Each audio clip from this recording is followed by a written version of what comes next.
Mesdames, Messieurs, peuple congolais, chers membres de la diaspora, individuellement et collectivement, du nord au sud, de l'est à l'ouest et au centre, tant au niveau citoyen qu'intellectuel, politique, militaire, religieux et ou spirituel, je vous informe qu'être citoyen, c'est d'être informé.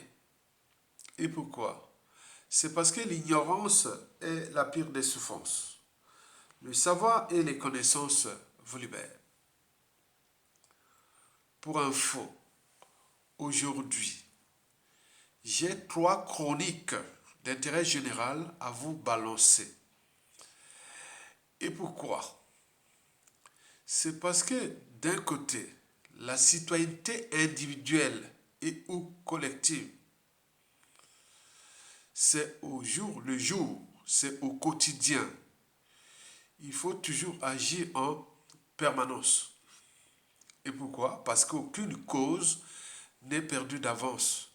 Et surtout lorsqu'elle est digne, juste, noble, légitime et voire d'intérêt général. Par conséquent, seule la lutte libère. Parce que sans lutte, la nature aurait du vide. Car depuis 2015, nous voici en 2021, on a laissé faire. Sassou Nguesso, son régime et autres. Et eux, quand ils viennent, ils se disent, oh, ben, ça marche, puisque aucun Congolais civil et ou militaire ne prend ses responsabilités. Et donc, ils continuent à démolir notre pays. On est là en train de constater, au regard de l'hécatombe de la condition humaine, sociale et existentielle. Et puis encore, nous sommes à 2 pas de vivre ce que la RDC vit dans l'Est de la RDC. Et cette fois-ci, ce sera dans Brazzaville, d'ici peu à tout instant. Pendant ce temps, vous êtes là, vous venez observer ça au lieu de partager ces vidéos-là pour que chacun puisse prendre ses responsabilités, mais vous êtes là, on regarde, bon, ils sont partagés. Au lieu de liker, partager, soutenir la résistance, rien du tout. Bon, donc, là, sur ce point, nous avions laissé faire parce que nous ne comprenons pas le sens et la signification de la citoyenneté. Toujours d'agir en permanence. Aucune cause n'est perdue d'avance. Donc il faut agir. Et aussi c'est pareil. Pour eux, aucune cause n'est perdue d'avance pour détruire ce pays et pétiner le peuple congolais. Donc nous aussi, on est en rapport de force. On est entre 2 forces antagonistes. La force qui est là pour nous détruire et nous, la force de la restauration. Donc il faut rentrer dans ce combat-là, rude et passionnant. Parce que vous êtes les citoyens. Parce que vous êtes des hommes et des femmes libres. À la différence des sujets indigènes, esclaves, et voire du bétail humain, des Sassou Nguesso, qui, depuis des coups d'État jusqu'à nos jours, ils continuent à nous emmerder. Parce que nous les laissons faire. La nature aurait du vide. 2, c'est parce que le futur ou l'avenir, c'est justement le passé et le présent qu'on ignore. Par conséquent, l'après Sassou Nguesso qui se dessine est dans le passé et le présent qu'on ignore. Donc à faire. Alors, voici pour vous les 3 chroniques d'intérêt général du jour que je vais vous balancer. La première chronique du jour concerne Monsieur Pierre Oba ou le général Pierre Oba. La deuxième chronique du jour concerne Christelle Kiki Sassou. Et enfin, la dernière chronique du jour concerne Paulin Makaya. Et ces 3 chroniques ne sont pas choisies au hasard. Elles correspondent ou elles sont en rapport avec la situation du pays, situation politique et sociale, mais également au regard du contexte et des enjeux en cours.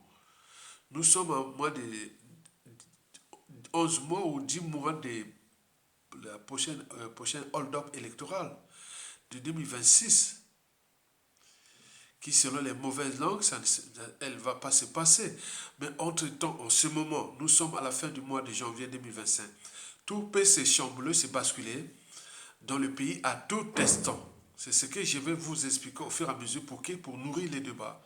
Parce que historiquement, avant chaque changement majeur dans une nation et ou société donnée, précède toujours la révolution des idées, la révolution intellectuelle. Elle éveille les consciences. Puisque lorsque les consciences s'éveillent, les peuples sont libres, ils deviennent debout. Et aucune injustice, ni tyrannie, ni oppression et autres ne peut vaincre un peuple conscient, informé et autres. C'est le devoir de l'intellectuel. Il est là pour nourrir le débat politique, économique, social, géopolitique, géostratégique et existentiel. Mesdames, Messieurs, peuple congolais, sans tarder, nous allons commencer par Monsieur Pierre Rouba. Mais retenez bien dans mes explications ou dans l'éclairage, j'ai toujours la pédagogie ou la pédagogie de quoi, pourquoi et vers quoi. Qu'est-ce qui se passe de ce monsieur-là et pourquoi et après. Donc, tous les trois chroniques là que je vais vous balancer et vous nourrir les débats, vous aurez toujours dans la tête, quand je vais réfléchir, et toujours dans la tête, comme en pédagogie, hein, comme une pédagogie intellectuelle, citoyenneté, et toujours comme un communiqué de presse. Quoi, pourquoi, vers quoi. Qu'est-ce qui se passe, pourquoi et après. Vous comprenez ça? Très bien. Question, réponse, quoi, pourquoi et vers quoi. Mesdames, Messieurs, peuple congolais, chers membres de la diaspora, ceci dit, commençons déjà par Pierre Rouba, ou plutôt le général Pierre Rouba.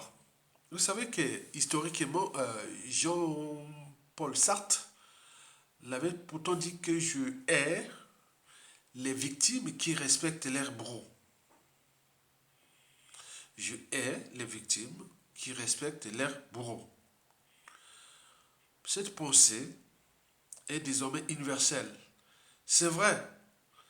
On ne fait pas l'éloge de vos bourreaux. On ne doit pas, voilà, vous comprenez. Parce qu'ils ont apporté que la mort aux uns aux autres. Donc, vous comprenez ça. Dès qu'on apporte la mort à quelqu'un, bon, il n'y a plus d'humanité. Il n'y a plus d'humanité. On peut certes créer l'injustice, l'oppression, mais apporter la mort aux uns aux autres, c'est pas bon. Mesdames, Messieurs, peuple congolais, je vais parler du général Pierre Rouba. Bon, Pierre Rouba, bon, c'est une digue pour Sassou Nguesso, hein. Parce que Pierre Rouba, en fait, c'était les petits voyous de Poto-Poto, le troisième arrondissement de Brazzaville. C'était fait des petits voyous de Poto-Poto, comme il était un peu gaillard, un peu toujours, voilà. Donc, on l'avait recruté au service d'État, hein, sécurité d'État, hein, dans les années 1970, avant l'assassinat du commandant président Marin Ngouabi. Le 18 mars 1977. Donc tu connais beaucoup de secrets. Donc il a des secrets de ce pays-là, depuis l'assassinat du commandant président Marin Ngouabi, il en a beaucoup là. Et donc, Pierre Rouba, hein, c'est des Poto-Poto, hein, c'est des voyous de Poto-Poto qui ont été intégrés, ce qu'on appelle la sécurité d'État. Et ce fut l'homme, ou maintenant il est vieux, il est malade et tout, ce fut l'homme à tout faire pour Sassou Nguesso.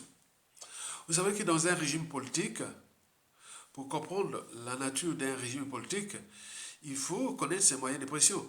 Exercer sur la population, les opposants, dissidents et autres. Mais derrière ça, c'est le décor. Mais l'envers du décor, c'est qu'il y a des hommes de main à tout faire. Donc, Pierre Rouba, c'est l'homme à tout faire. Ce fut l'homme par le passé, fut l'homme à tout faire d'espoir de Denis Sassou Nguesso. Donc, son Pierre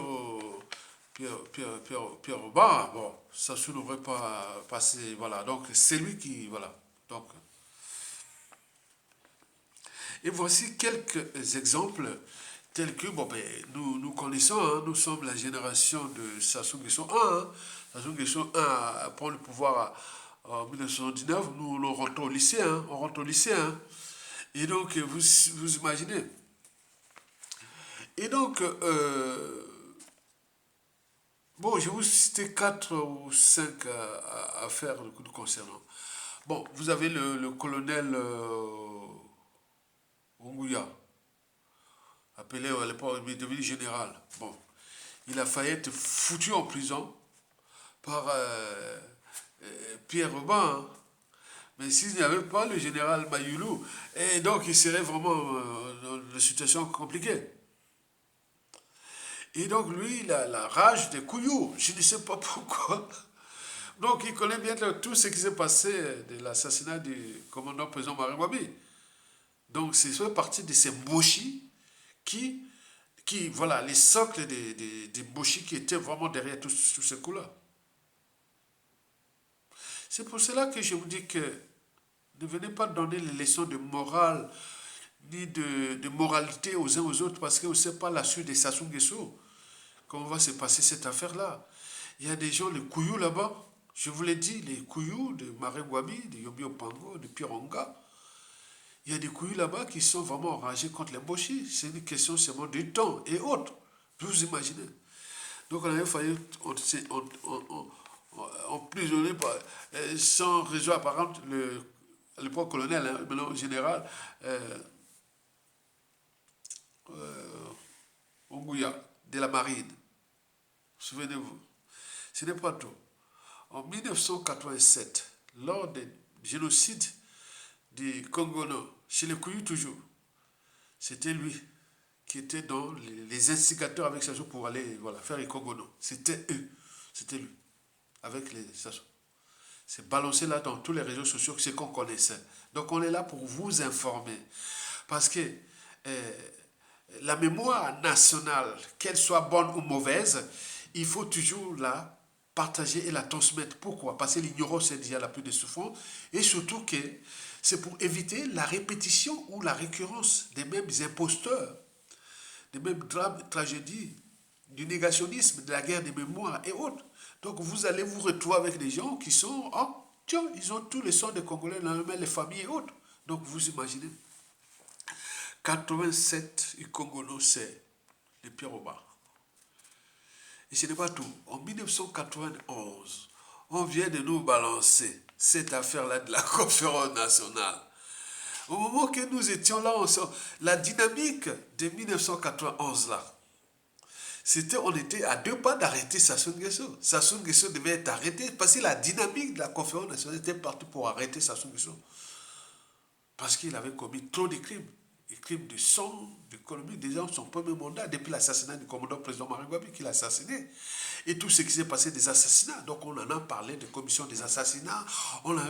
Comme la tribune était presque à 2 tiers des membres de la tribune étaient des sudistes qui avaient subi sa soumission, donc la dynamique était pour l'arrêter.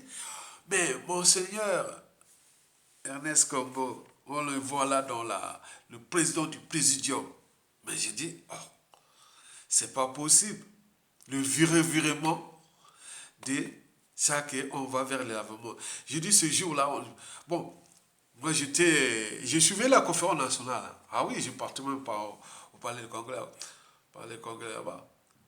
Parfois, quand je sortais des cours, hein, les cours de biologie que j'enseignais au lycée Chaminal, les classes de première et terminale, après je partais parfois, je passais devant le CHU et je vais jusqu'à Passoir Orlando, au bord de la parc zoologique, et je partais soit la palais de Congrès, soit repartir au campus 1 ou campus 2 pour aller voir au Télima, pour aller voir les jeunes qui sont, ou les anciens, et les jeunes qui sont là-bas, ou après je prenais le bus à Total, au marché Total, et je rentrais à Mikalo. Et donc là, on a vu le revirement de la situation. Oh. Et donc on vient de nous balancer ces jours-là. Monseigneur Enes Kombo vient de passer une dure journée de la conférence nationale. Et après, il rentre chez lui. Il passe les gardes là. Oh, Pierre Roba était déjà rentré dans la maison. Mais comment? Mais dites-moi, qui était le ministre de la... Bon, si on retourne, qui était le ministre de l'Intérieur en fait? Et si on en parlait de ça, c'était qui en fait? Oui, je me rappelle bien tous ces trucs-là. Je savais que le ministre de la Défense, c'était Raymond Damasgolo. Mais le ministre de l'Intérieur, est-ce qu'il y avait encore ça? Je ne sais pas. Voilà. Donc celui qui devait contrôler la police et autres. Donc il est rentré à la maison du président du présidium qui mettait la conférence nationale souveraine en vue de mettre une transition politique. La transition politique de 1991 à 92 en vue d'organiser des élections présidentielles libres, jamais contestées de juillet 1992 où il y avait 4 élections. L'élection législative, locale, sénatoriale et présidentielle jamais contestée. Ça fut battu dès le premier tour. C'était organisé lors de cette conférence nationale et la transition, organisée par le défunt Premier ministre André Milongo, paix à son âme. Et donc, là, Sassou Nguesso, Pierre Oba vient voir. Donc, il était rentré là, par infraction chez lui. Je sais pas, les policiers n'ont même pas vu. Et donc, là, il sort là, il dit, vous savez, il n'y a personne ici. On est entre nous deux. Tu fais ça autre. Donc, il a signé tout. Bon, Seigneur tremblait comme là. Alors que là-bas, il a signé, mais il y a eu revirement. Jusqu'au lavement des mains du 10 juin 1991. Il faisait beau ce jour-là à Brazzaville. Il y avait du soleil. En rentrant de la période de la saison sèche. Donc, il faisait un peu frais, mais il serait beau. Et donc, là, on était là, tout le monde là. On disait, oh, mais c'est quoi cette affaire-là? Mais ironie du sort, tous ceux qui avaient balancé tout ça là, après le coup d'État du 5 juin au 15 octobre 1997, ça soit venu, il les a tous éliminés. Hein. Tous les gars de la conférence nationale, ils ont tous éliminés. Donc vous imaginez. Et donc 87, c'est lui qui avait demandé à Monseigneur Ernest Kombo de ne pas condamner Sassou Nguesso, parce que sinon Sassou Nguesso, ce moment-là, on devait venir l'arrêter et le foutre en prison. Et ça serait vraiment fin. On n'aurait pas subi tout ce qu'on a aujourd'hui. Donc on a laissé passer l'ennemi commun, le tout, vous voyez comment, voilà. 91. Mais 97 jusqu'à nos jours, bon ben on parle de lui, des disparus de Beach, de tout ça, qu'il est ministre éternel il était ministre de l'Intérieur, puis après il occupe maintenant des ministre des Mines éternel. Et donc tout ça, c'est les confiscations, les concessions minières, et tout ça, c'est lui. Donc il a, voilà, c'est quand même, il a aidé Sassou Nguesso, mutuellement, ils se sont entraînés, puisqu'il a donné, bon, tu as fait du sale boulot contre ce peuple, contre ce pays, mais pour moi, tu es digne pour moi. Bon, ben écoutez, bon, contrepartie, tu as tout. Donc au bas, c'est quelqu'un qui était influent dans le clan Sassou Nguesso. Hein. Il est là toujours, hein. Gaillard, il est bien, mais voilà. Donc ça, c'est l'essentiel. Combien d'autres là, c'est peut-être que 1% de ce qu'il a fait avec Sassou Nguesso depuis, mais combien d'autres qui sont là? Donc il est traqué par la Cour pénale, la Cour pénale internationale, puisqu'il y a un mandat d'arrêt international où la France cache passé. Voilà, Sassou Nguesso et la France-Afrique, voilà, les criminels sont là, bon ben, ils sont là, ils ont laissé les postes, bon, pour qu'ils les protègent, militaires et autres. Donc, bon. Aujourd'hui, Pierre Oba devient une épave. Une épave, comme ce fut le cas de Koudiou, hein, comme l'expliquait Dalagraï. Il a dit que ces gens-là, dès que tu commences à parler et que les secrets commencent à là, voilà, des Dixit, ça sont qui je partirai, je ne laisserai pas de témoin de ma cœur. Alors pourquoi les spéculations vont bon train sur son état de santé? On dit qu'il est malade, il est aussi astuce, abandonné. Mais là, on nous informe qu'il risque de partir en Afrique du Sud pour être soigné, alors que eux, tous, Pierre Oba, les Sassou, ils ont aidé la France. La France-Afrique, mais pourquoi ils ne venaient pas se soigner en France? Ils n'ont que des devoirs, pas des droits. Mais c'est quand même bizarre, même s'ils viennent avec les magots, parce qu'ils sont là à l'hôpital américain de Neuilly-sur-Seine, ou l'hôpital La Pitié-Salpêtrière, tous les gros trucs de Paris là, ou même, voilà, tous ces grands centres hospitaliers, voilà, pour les soigner, pour qu'ils aillent mater les Congolais de tous les peuples.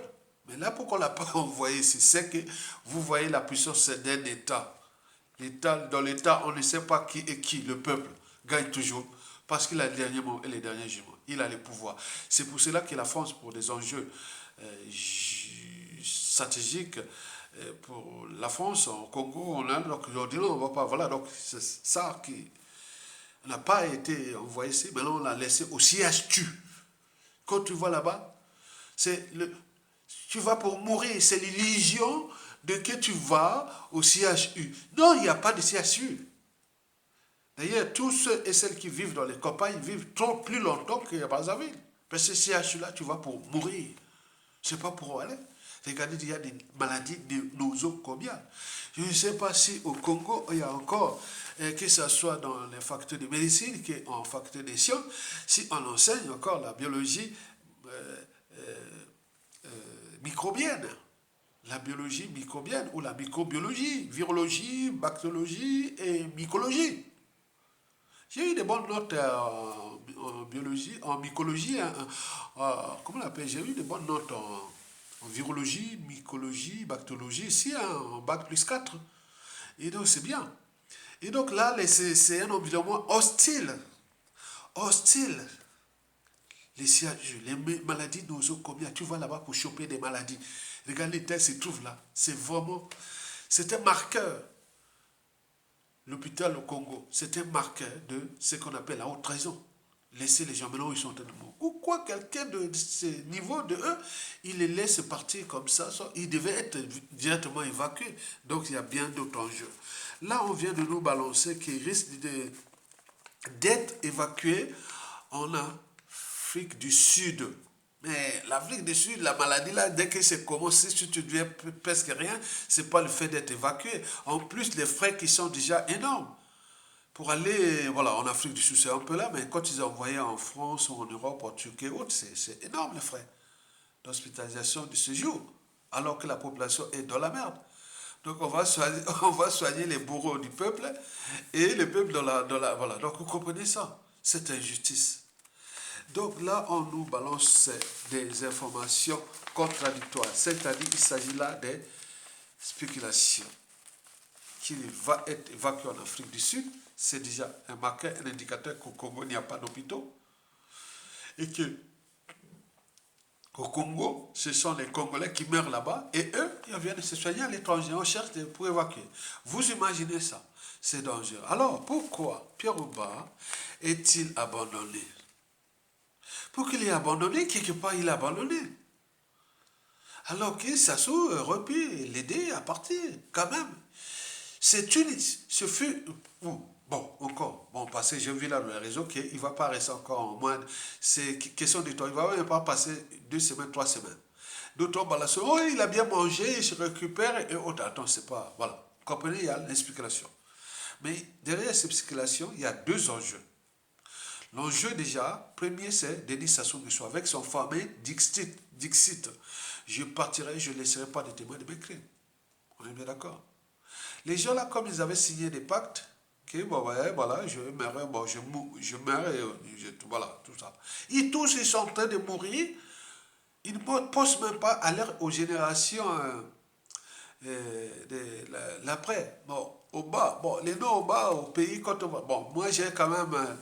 C'est malheureux pour moi, quoi. Moi j'ai la famille, l'un des petits frères de ma maman, il travaillait en finance à l'époque, direction de droit indirect ou de tout ça, de commerce extérieur, tout ça là. Bon, ils portent le nom. C'est une grande famille, maintenant tous les grands enfants, c'est des grands enfants.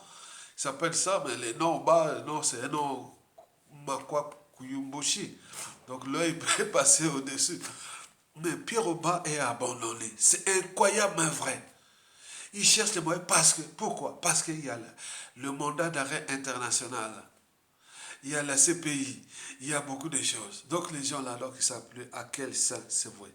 Et donc Denis Sassou Nguesso en profite pour son Dixit. Je partirai, mais je ne laisserai pas de témoins de mes crimes.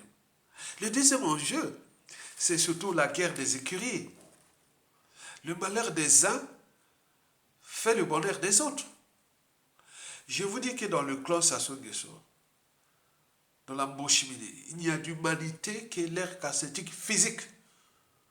au regard des coups bas et coups tordus, des crimes, l'injustice, et tout ce qu'ils ont fait là. Donc vous êtes en prison, des gens croient qu'ils sont des humains, mais non, ils ne sont pas des humains. Ils sont à un autre stade, un autre, voilà, de Gondana, hein, le Guandana. Le Guandana, les continents étaient tous ensemble, à Pongé, hein. Ah bon, je vais parler, on va me dire que je fais tous les sons.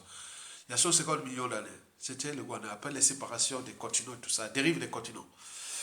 Donc nous sommes encore là-bas, au Congo, où il y a les chefs de gangs de barbares, et la loi de la sélection naturelle, etc., etc., connu des surnaturels. Vous imaginez. Donc il faut faire attention avec ces gens. Donc le Dixit est là. Et puis le deuxième enjeu, c'est la guerre des écuries. Et pourquoi? Parce que nous avions quelque part 5 écuries qui sont là. Hein. Parce qu'ils savent bien qu'ils ont fait du mal à tout le monde dans ce pays. Que le pays là est à eux, alors qu'ils savent qu'ils sont arrivés au pouvoir accidentellement.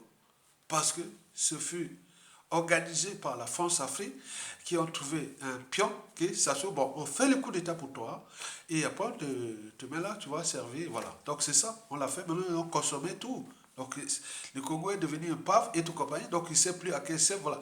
Et entre eux, comme ils ont la peur de lendemain, ah oui, l'État est tellement sans foi, dans l'État on ne sait pas qui est qui, et à tout instant, ils peuvent régler les comptes avec les mêmes moyens de l'État qu'ils ont utilisés contre les uns et les autres. Je vous ai dit que la presse, il ne faut pas de moralité, pas de quoi, il faut les cadres. S'il n'y a pas de cadre, il faut faire attention, parce qu'on a fait du mal aux uns aux autres. Et celui qui sera à la tête de ce pays, et ceux qui seront à la tête du pays, avec les institutions, les administrations, les services secrets, et tout ce qu'ils ont fait, vous imaginez, c'est pourquoi il faut être stratégique. Et donc voici vous les 5 écuries qui sont là, ils se battent là-bas comme l'air magot, ils ont détruit autres. Les 5 écuries-là sont synergie quand il s'agit de soutenir le patriarche, puisqu'il les protège, c'est une marque déposée, et ces 5 écuries deviennent antagonistes lorsqu'il s'agit déjà de penser à la prestation de Guissou.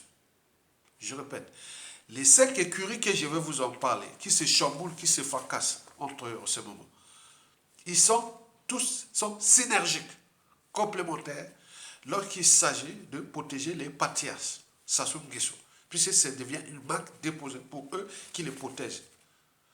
Maintenant, si et seulement ça se chamboule, surtout les dictateurs tombent et autres, c'est là que ça va commencer. Donc, il y a des gens, ils commencent à se réorganiser. C'est pour cela que les 5 écuries deviennent antagonistes entre eux. Ils risquent de se bouffer entre eux. Ils ont déjà commencé à se bouffer entre eux. Comme disait le défunt ministre Jean-Luc Malika, qui vont se bouffer entre eux. Et je vous avais plusieurs vidéos sur ce sujet. Et donc, la première écurie, c'est Denis Sassou Nguesso lui-même. Le patriarche qui écoute tout, il a la force Afrique, il a tout. Donc, c'est une marque de moi. Donc, ils sont derrière, voilà, ils suivent. C'est comme dans la nature. Hein. Vous voyez, dans les savanes africaines, quand il y a des vautours au-dessus, bon, donc ça veut dire qu'il y a la dynamique des espèces qui se passent là-bas, à travers la chaîne alimentaire.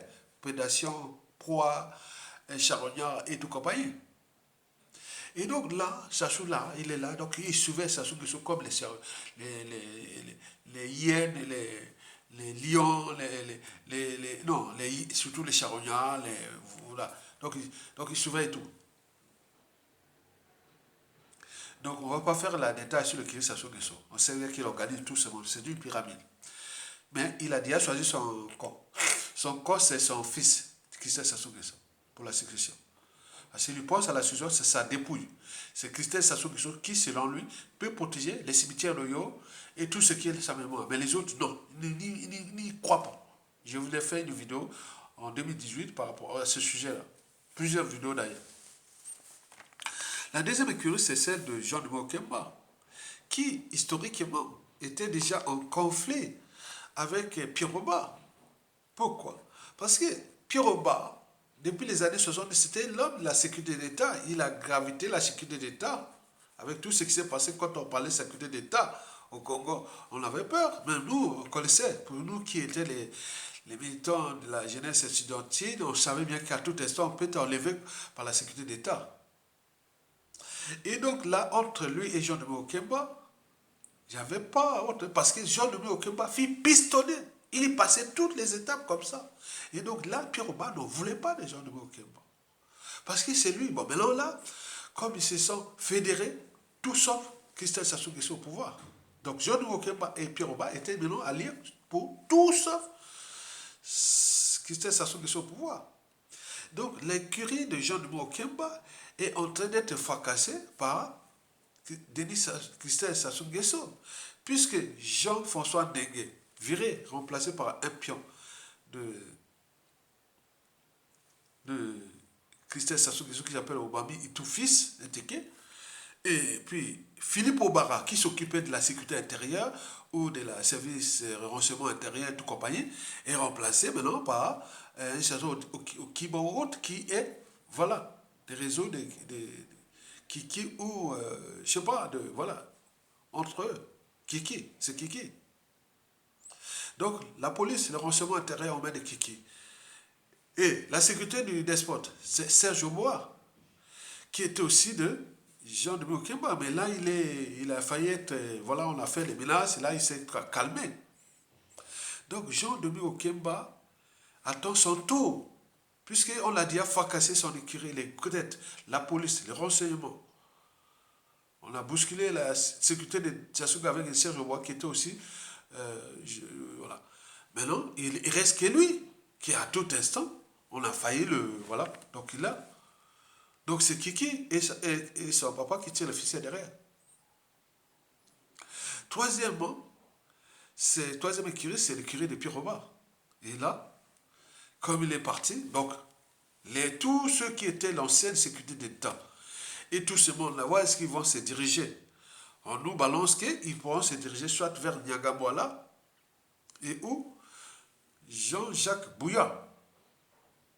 Donc on ne va plus parler de curie de Pierre Oba parce qu'il est voilà. Donc lui, ceux-là, ils vont se diriger vers Jean-Jacques Bouya et ou Niagamboala. On est bien d'accord? Maintenant, dans les cas où Kiki monte, ces écuries peuvent se fédérer contre Kiki. C'est-à-dire, le clan est divisé. Ça confirme que le clan est divisé. Tout sauf Christelle Sassou Nguesso. S'il n'y a pas Christelle Sassou Nguesso, nous, on est là, on se divise entre nous. Mais s'il y a Christelle Sassou Nguesso, on est unis contre ce jaillois-là. Parce que quand il va prendre le pouvoir, les premières victimes, ce ne seront pas les Congolais, ce seront d'abord les membres du clan, il va les fracasser. Comme c'est passé au Corée du Nord. Et donc, j'en ai peur. La quatrième écurie sur 5, c'est justement Jean-Jacques Bouillard, dont on connaît déjà les réseaux. Et puis la cinquième écurie, c'est peut-être les Monjo et avec les gars militaires, Monjo ou Koi. Donc, eux, entre eux là-bas, ça c'est chamboule. Ça c'est chamboule parce que ça, au moment où les tensions sont en cours, on ne sait pas comment va se terminer cette affaire-là. Donc, le clan est divisé. Mais ce clan est en synergie ou en complémentarité quand il s'agit de tout sauf Christelle Sassou Nguesso. Maintenant, quand il n'y a plus Christelle Sassou Nguesso, bon, ils sont divisés entre eux. Donc, vous imaginez ce qui se dessine. Alors, si Pierre Oba arrivait à disparaître, qu'est-ce qui pourra arriver? Il faut se questionner. Au niveau de ces écuries, et au COI qui est entre la Force Afrique et d'autres compagnies. Donc, vous imaginez. Donc, les Nyangambouala vont récupérer certains pour aller chez Nyangambouala ou Jean-Jacques Bouya et ou au COI ou Mojo. Donc, les écuries de Pierre Oba pour aller soit chez Jean-Jacques Bouya, soit chez Nyangambouala, soit chez Okoy et Umojo. Voilà. Et pour quelle perspective? Bon, au moment où ils ont déjà tué le pays, où déjà les dérèglements politiques et militaires est déjà total dans le nord et dans la Kivette.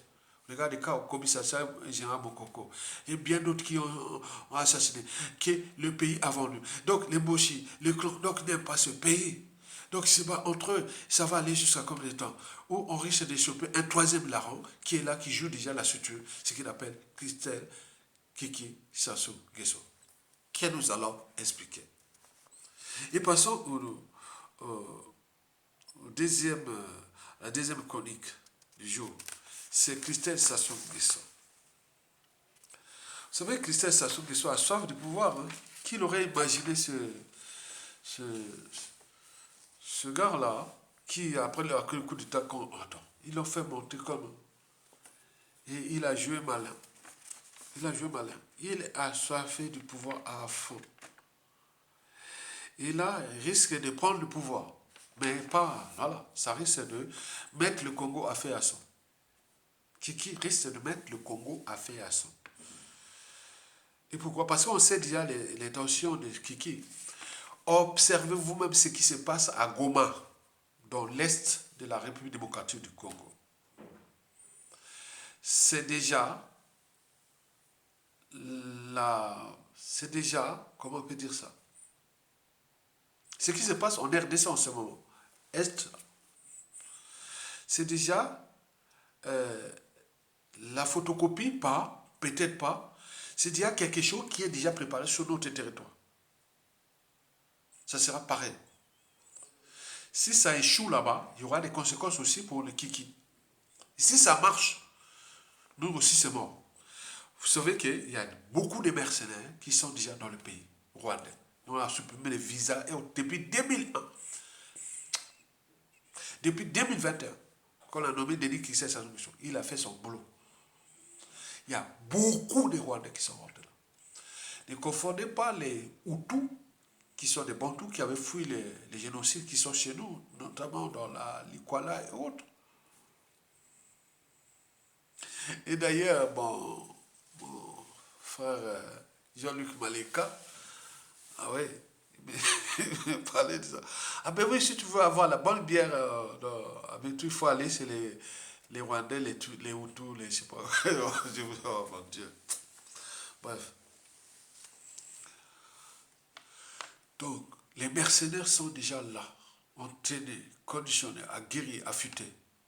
On nous signale qu'il y a 9000 dans la Boinza, mais la Brazzaville, il y en a plein.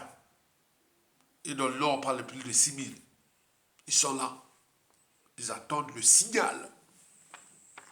Donc, observez tout ce qui se passe à Goma. C'est déjà ce qui se prépare chez nous.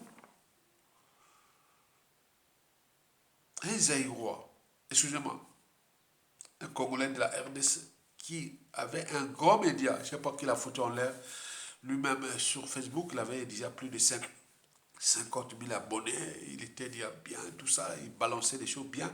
Je ne sais pas que c'est venu à Londres là-bas. Il m'avait dit, grand frère, un Zaïrois, hein, il me contacte là comme là, ah tiens, il regarde Congo-Brazzaville, et il regarde les gros médias de la résistance à Sassou Nguesso, il vient nous écouter, la RDC, puisque on est des frères. Donc il m'avait balancé ça. Il a dit, chez vous là-bas, vous allez vivre ce que nous vivons depuis plus de 20 ans. Vous au Congo là. Je ne veux pas balancer son nom, sinon ça va, voilà. S'il est là ou à Londres, il est en Angleterre. Il m'a dit, vous allez vivre ça. Je dis, oh non, non. Il m'a tout balancé, tous les plans. J'ai dit, oh. Et ça se confirme jour au jour. Est-ce que ça va réussir? Vous savez ce qui se passe en RDC là, et notamment à Goma. Bien entendu, il y a des enjeux géopolitiques, géostratégiques, des multinationales qui tirent le ficelle derrière. Pour siphonner la RDC, ils ont mis un gars qui est là, qui s'appelle Kagame, qui joue son rôle, mais avec le retour de Donald Trump, ça va tout chambouler. Donc, il risque d'être viré et humilié grave. On regarde ce qui même traduit à la CPI. Les gars là-dessus, là, les Occidentaux, ils t'utilisent après quand tu deviens périmé et on te fout, voilà, pour laver là, voilà. Donc, ce qui a gagné risque de se terminer très mal, son histoire là. Il a tué là. Regarde ce qui se passe à Goma. Toute l'Afrique est en déni. Ce qui se passe à Goma là. Je vous dis de l'Afrique du Sud jusqu'en Afrique centrale, l'Afrique de l'Est, l'Afrique du Nord, l'Afrique de l'Ouest, toute l'Afrique, la communauté noire africaine, elle est en deuil à cause de ce qui se passe à Goma. Comment un pays, la vache à lait des minéraux, des terres rares au monde, le riche pays du monde, peut être vraiment que dans cet état-là? C'est que les Occidentaux ne veulent pas payer, et où les Chinois sont rentrés là, ils ne veulent pas payer les matières premières au cours, donc on a trouvé là, donc on siphonne, on vole, et le Rwanda, et voilà. Et donc là, ce qui se passe là-bas. Mais pour protéger Paul Kagame, il faut des alliés. Et oui, en RDC, on avait. Tshisekedi est retour, est venu, mais il ne sait pas, voilà. Mais il y a eu à chercher les Sassou, les Nguesso au Congo et autres, mais ça ne marche pas. Donc ils sont là en train de réorganiser la géostratégie d'exploitation des matières premières en RDC. Et nous, le Congo, Brazzaville, qui est la partie sœur de la RDC, on ne veut pas qu'il y ait quelqu'un qui soit vraiment réactionnaire, tout ça au Congo, Brazzaville. Donc on cherche à placer quelqu'un là pour contrôler, c'est ça. Même la CO, on va nous placer quelqu'un, même la CO. Puisque depuis le coup d'État, jusqu'en 2015, 2016, 2021, on ne bouge pas. Qu'est-ce qu'on va parler? On va pas. Voilà. Donc ils savent, la nature a horreur du vide. Et donc, Denis Christian Sassou Nguesso, qui a dit à tous ces mercenaires, qui sait bien que il y a les dérèglements politiques et militaires dans le nord et dans la Kivette, que tout sauf Christian Sassou Nguesso, même dans le clan. Il dit qu'est-ce que ça peut faire. Le monde là n'est qu'un monde de rapport de force, qui n'ose rien à rien. Donc il a organisé cette stratégie. Il a commencé déjà à éliminer. Voilà, il n'est pas éliminé. Bon, ils sont en train d'être virés de toutes les structures stratégiques de l'État, hein, que ce soit le renseignement, que ce soit la police. Maintenant, là, il cherchait un peu les armées. Et là, il cherche à avoir un poste de vice-président. Parce qu'au cas où il fait, avec la constitution de son papa, il est vice-président, il prend le pouvoir avec ses hommes. Donc, nous risquons de choper une violence inouïe à Brazzaville qui arrive. Maintenant, le problème, c'est que est-ce que nos armées, est-ce que nos peuples, on est encore préparés pour vivre ça? Donc, les mercenaires sont là. Ça veut dire que si la RDC tombe, nous, ça sera une bouchée de pain. Sassou Nguesso pense que si Tshisekedi tombe, et il met ce gars-là, parce que dans 99% des cas, la chute de Tshisekedi, malgré tout ce que c'est un peu une digue, quoi. Pour nous, un peu.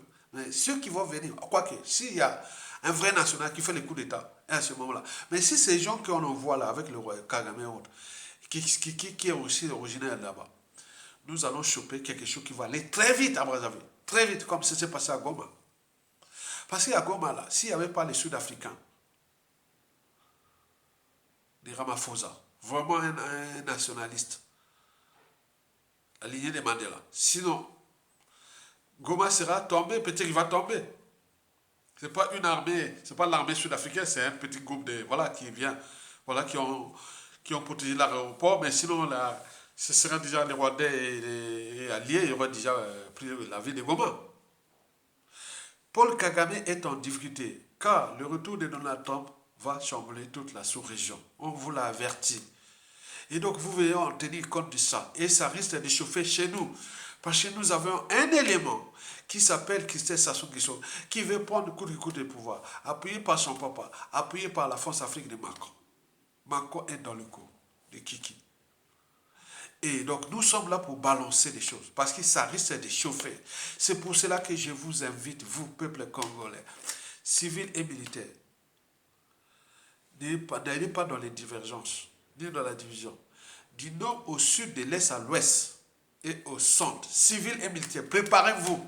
Nous avions un ennemi qui s'appelle Sassou Nguesso, et son fils qui s'y prépare aussi. Et la France africaine de Macron va appuyer. Donc il risque encore, après le génocide de 1997 qui continue aujourd'hui, la France de Macron risque encore de nous apporter la mort. On est parti pour là.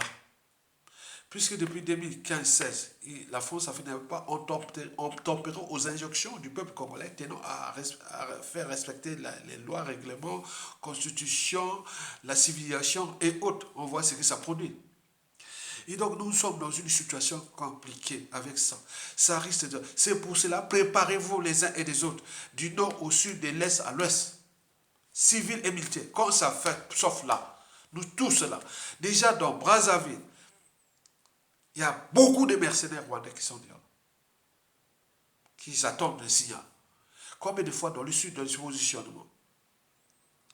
Mais par ailleurs, Paul Kagame, vous savez, grillé et tout ça, toute la communauté africaine ne veut plus de lui. Il va chercher les Turcs pour venir jouer un jour de paix. Il n'a plus confiance en Afrique parce que l'Afrique l'a abandonné. L'Afrique, c'est un criminel. C'est un vaurien qui est venu tuer les Bantous. Et ça ne passe pas. Joao Lorenzo vient de le lâcher.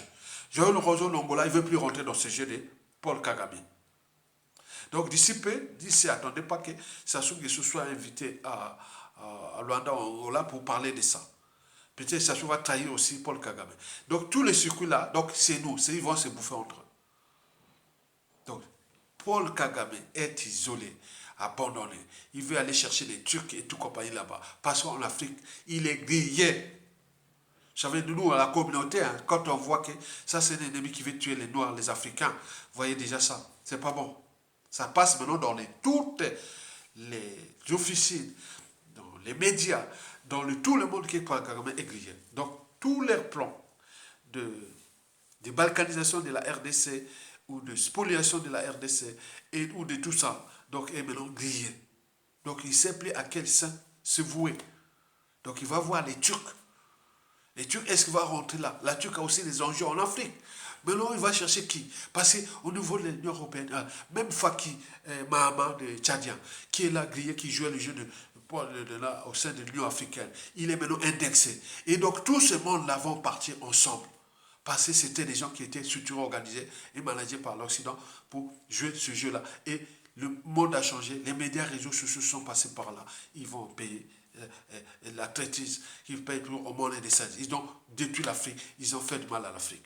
Et donc là, du côté de l'Angola, l'Angola qui est là, maintenant grillé aussi. Maintenant, on va voir ce qui va se chambouler avec le retour des non-NATO, avec toute cette organisation qui va se passer.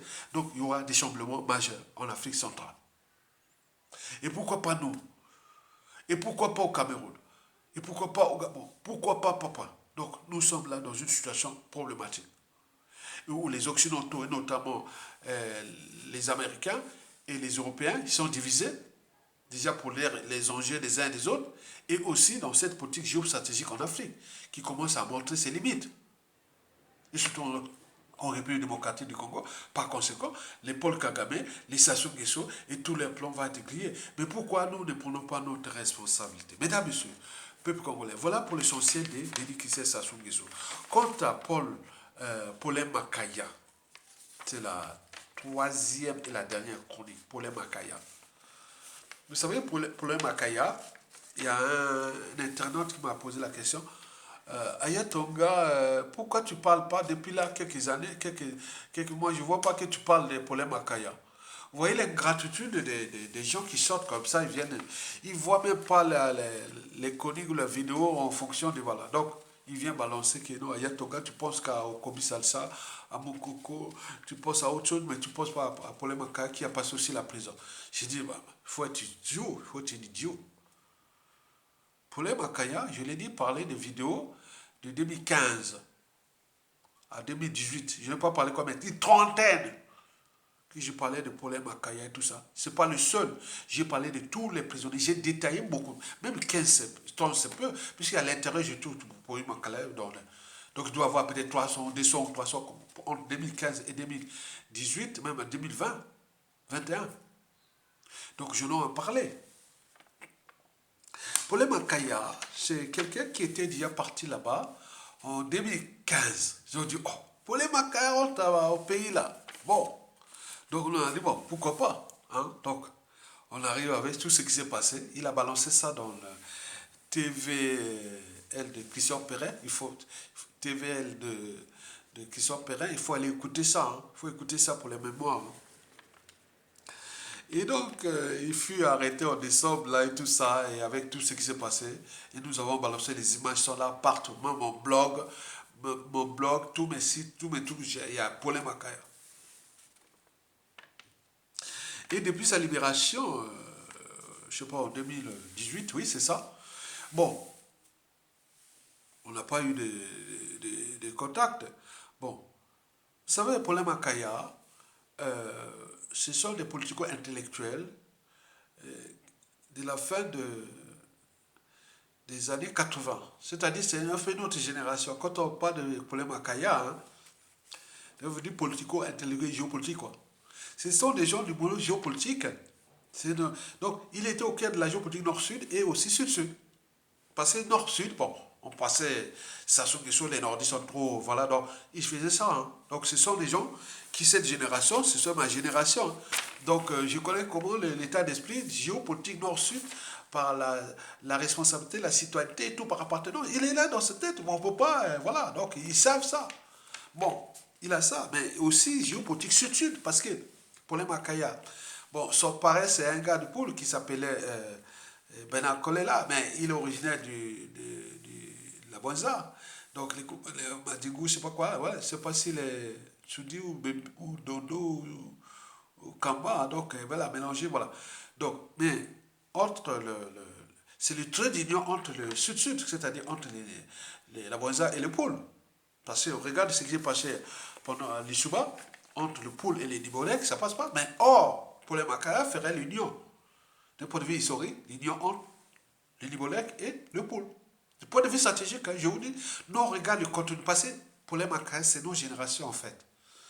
C'est nous, quand tu parles de Pierre Barbella, il parle de plein de gens comme ça, parce qu'il connaît. Parce que nous, on a dit, j'ai dirigé, certes, ces mouvements de jeunesse, je sais la Fédération nationale de la jeunesse étudiantine à la faculté des sciences. Je venais parfois à Bayardel, mais je ne voulais pas venir à Bayardel parce que en 87, je suis parti à Bayardel, ça m'a choqué. Hein. C'était sale. Bayardel, et qui voit Bayardel? Ça, c'est Bayardel. Il dit, oh, moi, c'est pas possible. J'ai tourné dans tous les facteurs, lettres, sciences économiques, lycée Jacques, et toi, parce qu'on a cédé lycée Jacques à l'époque, hein. C'est nous, hein. Avec les Mabiala, avec les Bakabadjo, il y avait beaucoup de choses qu'on dit, voilà. Donc, on cédait ça avec les gens là, voilà. Il y a, comment on appelle les noms là de ces grands là, je ne sais pas s'ils sont encore. Moi, j'étais à la faculté des sciences. Et j'étais parti là-bas, j'ai dit, oh, mais nous, à la faculté des sciences, c'est vraiment nickel. On est bien. Parce que, ah non, c'était nickel, le laboratoire bien tout propre, on n'est pas nombreux, voilà. Moi, en deuxième année, on était combien? Toute la deuxième année de on était combien? On était peut-être une trentaine. Après, ils ont cédé ça en plusieurs filières pour les troisième années. Après, troisième année, on arrive 4-4. Il y a des troisième années de sciences, ils étaient deux. Par exemple, en biologie animale, et ceux qui allaient faire la licence de biologie animale, ils étaient combien? Deux. Deux ou un seul, il y avait un seul, attends, tout un pays pour faire la licence de biologie animale. Vous êtes deux chez le monde. C'est pas possible. Bon, on arrivait 300, 400 en première année. Ils sont tous virés, ils sont allés à sciences économiques, psychologie, tout ça, parce que la fac des sciences, là, ça... on arrive 300, 400 à la fac des sciences en première année. Et 80% sont virés. Ils sont allés sciences économiques, psychologie, sociologie, tout là. Bon, nous, on reste là, mais on continue. Biologie cellulaire, moléculaire, physiologie animale, biologie animale, pour toutes des choses comme ça. Bon, côté biologie, un peu géologie, voilà. Donc, bref. Paulin Makaya, il fait partie de ces générations de compatriotes qui, aujourd'hui, je m'inquiétais parce que il reste dans l'état d'esprit. C'est-à-dire des vrais patriotes, en fait. Paulin Makaya. Quand tu vois Makaya, même s'il y a les noms ailleurs derrière. Mais c'est les noms, on voit bien, c'est les vrais Congolais, Bantou, même physique et tout. C'est les gens, voilà, les gens du pays.